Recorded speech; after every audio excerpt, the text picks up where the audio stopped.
जय हिंद। आप सबों को मैं अपने YouTube चैनल पे स्वागत करता हूं। चलिए, आईटीआई वाले स्टूडेंट्स के लिए महत्वपूर्ण क्वेश्चन होगा, जो कि एग्जाम आप लोग को पता है कि 12 जून को एग्जाम तय है।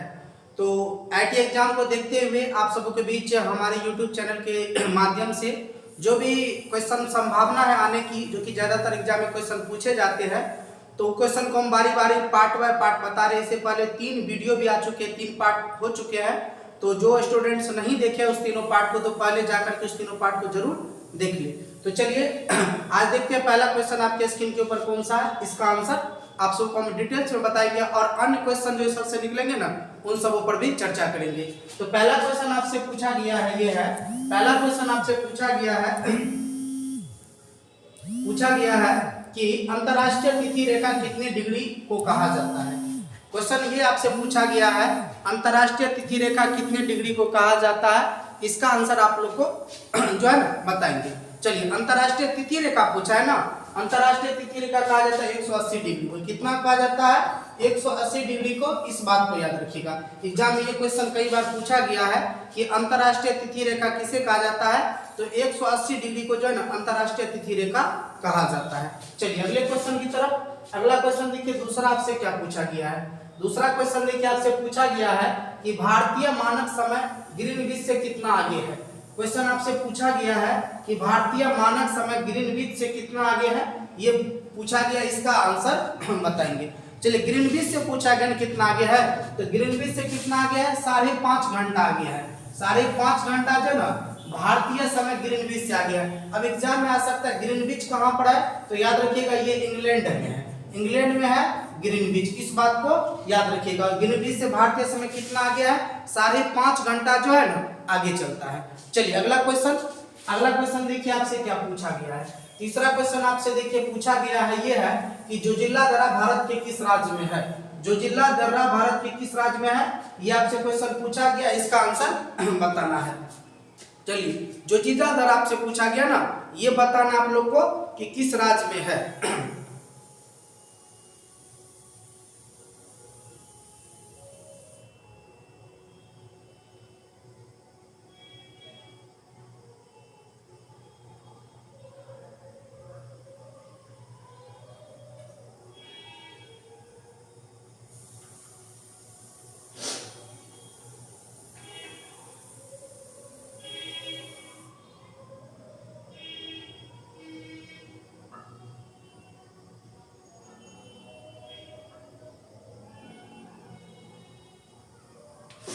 चलिए, जोजिला दर्रा पूछा गया किस राज्य में है। चलिए, इसका आंसर हो जाएगा लद्दाख। कहां पर हो जाएगा? तो लद्दाख याद रखिएगा। लद्दाख में जो है ना जोजिला दर्रा है। और लद्दाख क्या हो गया? भारत का एक केंद्र शासित प्रदेश हो गया है। और भारत का सबसे बड़ा केंद्र शासित प्रदेश पूछा जाए ना, वो लद्दाख हो गया है। भारत का सबसे बड़ा केंद्र शासित प्रदेश कौन हो गया है? तो लद्दाख हो गया है। अगले क्वेश्चन की तरफ। चौथा क्वेश्चन देखिए, आपसे क्या पूछा गया है। चौथा क्वेश्चन आपसे ये पूछा गया है कि सुंदरबन डेल्टा भारत के किस राज्य में है। सुंदरबन डेल्टा भारत के किस राज्य में है, ये आपसे क्वेश्चन पूछा गया है। चलिए, सुंदर डेल्टा कहां पर होगा? पश्चिम बंगाल के अंदर है। पश्चिम बंगाल के अंदर का क्या है? तो सुंदरबन डेल्टा। पश्चिम बंगाल की राजधानी पूछा जाए कोलकाता हो जाएगा। और पश्चिम बंगाल के वर्तमान में सीएम पूछा जाए ना, तो ममता बनर्जी हो जाएगा। ममता बनर्जी जो है वर्तमान में सीएम है। और कोलकाता पूछा जाए किस नदी के किनारे है, तो याद रखिएगा हुगली नदी के किनारे है। और हावड़ा ब्रिज भी कहां पर है? हावड़ा ब्रिज यदि आपसे एग्जाम में पूछ दिया जाए कि कहां पर, तो याद रखिएगा हावड़ा ब्रिज कोलकाता के अंदर है। हावड़ा ब्रिज कहां पर हो जाएगा? तो कोलकाता के अंदर हो जाएगा। कोलकाता के अंदर हावड़ा ब्रिज है। चलिए अगला क्वेश्चन देखिए, आपसे पूछा गया है कि प्रकाश के किस रंग की तरंगदैर्घ्य सबसे ज्यादा होती है। प्रकाश के किस रंग की तरंगदैर्घ्य सबसे ज्यादा होती है ना, ये आपसे क्वेश्चन पूछा गया है। मतलब वेवलेंथ पूछा गया है कि प्रकाश के किस रंग की तरंगदैर्घ्य सबसे ज्यादा होती है। 1 मिनट, थोड़ा सा ये आपको क्वेश्चन बड़ा हो गया होगा ना, इसको थोड़ा हम छोटा कर देते हैं, क्योंकि आप लोग के स्क्रीन के ऊपर वो कट गया होगा क्वेश्चन। चलिए, इस बार दिखता होगा ना। चलिए, इस बार दिखना चाहिए। थोड़ा सा और छोटा कर देते हैं। चलिए,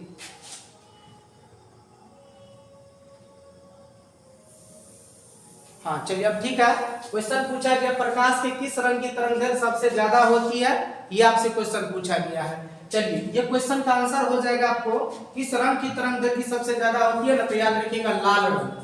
लाल रंग की तरंगदैर्घ्य सबसे ज्यादा, और सबसे कम पूछा जाए तो बैगनी का हो जाएगा, बैगनी का हो जाएगा। और पूछा जाएगा कि सबसे हाँ लाल रंग का सबसे तरंगदैर्घ्य सबसे ज्यादा हो जाएगा और बैगनी का सबसे कम हो जाएगा। इस बात को याद रखिए, बैगनी का सबसे कम और लाल का तरंगदैर्घ्य सबसे ज्यादा। इसलिए देखिएगा आप लोग खतरे में जो है ना लाल रंग का ही प्रयोग, जैसे रेलवे स्टेशन हो गया या टावर पे देखिएगा आप लोग लाल रंग लगा रहता है, क्योंकि इसका तरंगदैर्घ्य ज्यादा होता है ना, दूर से दिखेगा कि वो ज्यादा दूर से दिख जाएगा साफ साफ कि वहां पर कुछ लगा, इसलिए खतरे के संकेत में लाल रंग का ही प्रयोग किया जाता है, लाल रंग का ही प्रयोग किया जाता है। अब यदि प्राथमिक रंग पूछा जाए ना आपसे कौन कौन है प्राथमिक रंग, तो याद रखिएगा लाल, लाल प्लस हरा प्लस नीला, लाल हरा नीला को क्या कहा जाता है, प्राथमिक रंग कहा जाता है। कई बार एग्जाम में आया है क्वेश्चन, इस बात को याद रखिएगा, समझ गए ना, कई बार ये क्वेश्चन पूछा गया है। चलिए अगले क्वेश्चन की तरफ। छठा क्वेश्चन देखिए आपसे क्या पूछा गया, कुल गैसों की संख्या कितनी है। क्वेश्चन पूछा गया कुल गैसों की संख्या कितनी है, ये आप लोग को बताना है। चलिए कुल गैसों की संख्या टोटल कितना है, तो याद रखिएगा टोटल गैसों की संख्या 11। देखिए 6 तो आप लोग पता होगा अक्रिय गैस है, 6 क्या है अक्रिय गैस है, जिसको नोबेल गैस भी कहा जाता है।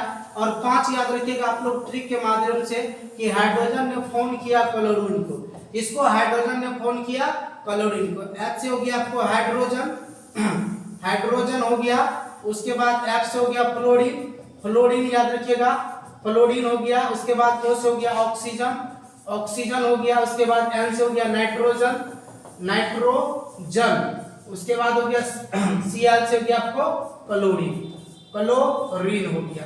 देखिए 6 हो गया ना, देखिए 6 यहाँ पर है 1 2 3 4 और 5, 6 अक्रिय गैस और 5 इधर, तो टोटल कितना हो गया 11 हो गया। क्या बताया 6 अक्रिय गैस और ट्रिक याद रखिए हाइड्रोजन ने फोन किया क्लोरीन, याद रखिए फोन निकल के आ रहा है ना, हाइड्रोजन ने फोन किया क्लोरीन को, तो टोटल गैस कितना हो गया, टोटल गैस की संख्या कितनी है 11 है। चलिए अगले क्वेश्चन की तरफ। अगला क्वेश्चन देखिए आपसे 7वां क्या पूछा गया, सूर्य मंदिर बिहार के किस जिला में है। चलिए क्वेश्चन पूछा गया है कि सूर्य मंदिर बिहार के किस जिला में है, ये आपको बताना है। सूर्य मंदिर पूछा गया ना बिहार के किस जिला में है। चलिए इसका आंसर हो जाएगा, हाँ इसका आंसर हो जाएगा औरंगाबाद। किस जिला में होगा, औरंगाबाद में है, औरंगाबाद जिला है जहाँ की औरंगाबाद, समझ गए ना, औरंगाबाद हो जाएगा, ये बिहार का जिला, यहीं पर सूर्य मंदिर है, इस बात को याद रखिएगा। और कोणार्क का सूर्य मंदिर पूछा जाए ना कि कोणार्क का सूर्य मंदिर कहाँ पर है, सूर्य मंदिर, तो ये कहाँ पर हो जाएगा, ये हो जाएगा आपको उड़ीसा के अंदर, कहाँ पर हो जाएगा, उड़ीसा के अंदर हो जाएगा कोणार्क का सूर्य मंदिर, समझ गए ना। एक औरंगाबाद है, एक औरंगाबाद और है जो कि महाराष्ट्र में पड़ता है, समझ गए ना। वहां पर आप लोग कमेंट करके बताइएगा कि वो मंदिर कहाँ पर है, आप लोग कमेंट में करके बताइएगा बाद में कि वो कहाँ पर है, समझ गए ना। चलिए अगले क्वेश्चन की तरफ। अगला क्वेश्चन देखिए क्या पूछा गया आपसे। अगला क्वेश्चन पूछा गया है कि अत्यधिक वर्षा भारत के किस राज्य में होती है। अत्यधिक वर्षा भारत के किस राज्य में होती है ना, ये आपसे क्वेश्चन पूछा गया है। अत्यधिक वर्षा, चलिए मासिनराम मेघालय, कहाँ पर हो जाएगा, मेघालय में। किस राज्य में सबसे ज्यादा वर्षा होती है, तो मेघालय में हो जाएगा, इस बात को याद रखिएगा। मेघों का घर भी मेघालय को कहा जाता है, और अत्यधिक वर्षा कहाँ होती है, मेघालय के अंदर होती है। चलिए अगले क्वेश्चन की तरफ। अगला क्वेश्चन देखिए आपसे क्या पूछा गया है, 42वां संशोधन पूछा गया ना।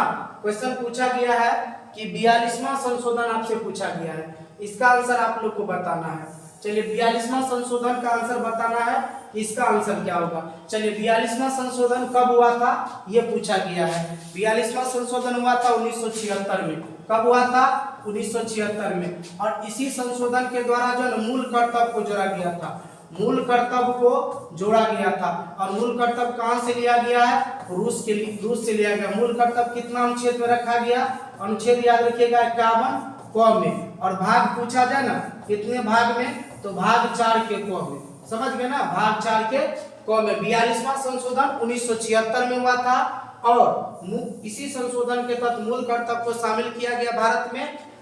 किस देश से लिया गया, रूस से लिया गया। कितने अनुच्छेद में है, 51 क में और भाग 4 क में। इसकी रिपोर्ट के आधार पर सरदार स्वर्ण सिंह समिति, सरदार स्वर्ण सिंह समिति, याद रखिएगा सिंह समिति इसी के रिपोर्ट के आधार पर जो है मूल कर्तव्य को शामिल किया गया था भारत में। समझ गए? चलिए, मूल कर्तव्य की टोटल संख्या पूछा जाए कितना है वर्तमान में, टोटल पूछा जाए ना तो टोटल याद रखिएगा 11 है, और मौलिक अधिकार अभी वर्तमान में पूछा जाए तो वो टोटल 6 हो जाएगा। चलिए अगले क्वेश्चन की तरफ। अगला क्वेश्चन देखिए 11वां आपसे क्या पूछा गया है। 11वां क्वेश्चन आपके स्क्रीन के ऊपर लग चुका है। ये देखिए क्वेश्चन है आपसे अभी वर्तमान में भारत के स्वास्थ्य मंत्री कौन है? तो याद रखिएगा मनसुख मंडाविया है। मनसुख मंडाविया जो है ना ये वर्तमान में भारत के कौन है? तो स्वास्थ्य मंत्री मनसुख मंडाविया। उसके बाद अभी गृह मंत्री पूछा जाए कि गृह मंत्री किसके पास है, तो याद रखिएगा ये कौन हो जाएगा, बताइए आप लोग। गृह मंत्री बताइए, रक्षा मंत्री भी बताना है, रक्षा मंत्री। उसके बाद बताना है आप लोग को रेल मंत्री भी बताना है। चलिए, गृह मंत्री अमित शाह हो जाएगा। कौन हो जाएगा? गृह मंत्री अमित शाह हो जाएगा। और वित्त मंत्री, ये इंपॉर्टेंट है, इसको भी याद रखिएगा, वित्त मंत्री कौन हो जाएगा?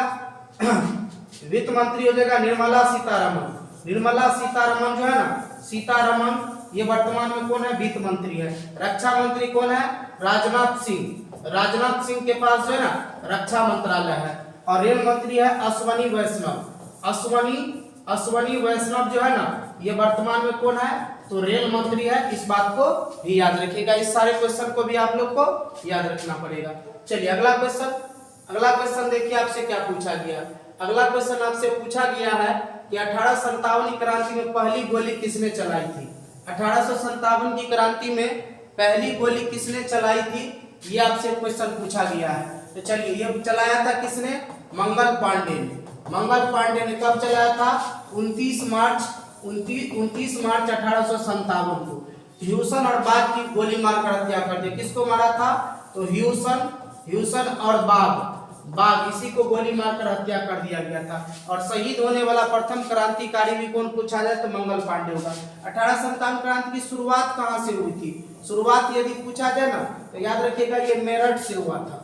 कब? 10 मई को मेरठ से शुरू हुआ था। और बिहार का सबसे शक्तिशाली क्रांति मतलब जगदीशपुर से विद्रोह का नेतृत्व किसने किया? जगदीशपुर से, तो याद रखिएगा वीर कुंवर सिंह जो है ना, वीर कुंवर सिंह ने ये किया था। और 1857 की क्रांति का तत्कालीन कारण पूछा जाए तो रोटी और चपाती था, इस बात को याद रखिएगा। और राष्ट्रीय नेतृत्वकर्ता कौन था? राष्ट्रीय नेतृत्वकर्ता आपसे पूछा जाए ना कौन था, तो याद रखिएगा बहादुर शाह जफर याद रखिएगा, या बहादुर शाह द्वितीय भी रहता है। इस बात को भी याद रखना, एग्जाम में क्वेश्चन यहाँ से पूछे जाते हैं, इस बात सबको याद रखना है। चलिए अगले क्वेश्चन की तरफ। अगला क्वेश्चन देखिए आपसे क्या पूछा गया 13 नंबर का। 13 नंबर का क्वेश्चन आपसे पूछा गया है सोडियम को कहाँ रखा जाता है। चलिए, सोडियम को कहाँ रखा जाता है? तो केरोसिन तेल के अंदर रखा जाता है। केरोसिन तेल के अंदर, मिठिया तेल बोलते हैं ना, उसी के अंदर रखा जाता है। याद रखिए, ज्यादा रिएक्टिव है ना, जैसे ही आएगा हवा और पानी के संपर्क में तो याद रखिएगा आग पकड़ लेगा, इसलिए इसके रखा जाता है केरोसिन तेल के अंदर। अगला क्वेश्चन आपसे पूछा गया है मानव के आंखों के किस भाग पर प्रतिबिंब बनता है? इस भाग पर प्रतिबिंब बनता है तो याद रखिएगा वो रेटिना पर बनता है। कितना? कहां पर? रेटिना पर। कैसा बनता है? वास्तविक और उल्टा बनता है। वास्तविक और उल्टा बनता है, इस बात को याद रखिएगा। कैसा बनेगा? वास्तविक और उल्टा बनता है। किस पर? मानव की आंख पर। अब दान कौन सा भाग किया जाता है? दान की यदि बात है कि नेत्रदान में तो कॉर्निया याद रखिएगा, कॉर्निया दान किया जाता है। और निकट दृष्टि दोष को दूर करने के लिए यदि आपसे पूछा जाए तो याद रखिएगा अवतल हो जाएगा, अवतल लेंस। और दूर वाला को यदि पूछा जाए दूर दृष्टि दोष को तो उत्तल लेंस याद रखिएगा, उत्तल लेंस का प्रयोग किया जाता है। चलिए अगले क्वेश्चन की तरफ बढ़ते हैं। 15वां क्वेश्चन देखिए, और यह आज के स्टैटिक जीके का लास्ट क्वेश्चन होगा। चलिए लास्ट क्वेश्चन आपसे, विद्युत का सबसे अच्छा चालक है। विद्युत का सबसे अच्छा चालक कौन हो जाएगा? चांदी हो जाएगा। कौन होगा? जिसका संकेत तेजी होता है, ये नहीं रहेगा तो दूसरा हो जाएगा कॉपर याद रखिएगा, जिसको हम लोग तांबा बोलते हैं। विद्युत का सबसे अच्छा चालक चांदी, और दूसरा पूछा जाएगा तो कॉपर हो जाएगा। तो चलिए आप लोग के लिए 15 महत्वपूर्ण क्वेश्चन सब थे और इस 15 क्वेश्चन के अतिरिक्त भी आप सबों को बताया गया। तो निश्चित तौर पर आप लोग इस क्वेश्चन पूरे क्वेश्चन को सही से देख लीजिएगा, तो आपके आने वाले एग्जाम में यहाँ से क्वेश्चन जरूर बनेंगे। तो आप लोग के साथ मिलेंगे नेक्स्ट वीडियो में, तब तक आप लोग तैयारी कीजिए और नेक्स्ट वीडियो आप सबों के बीच नेक्स्ट डे अपलोड कर दिया जाएगा।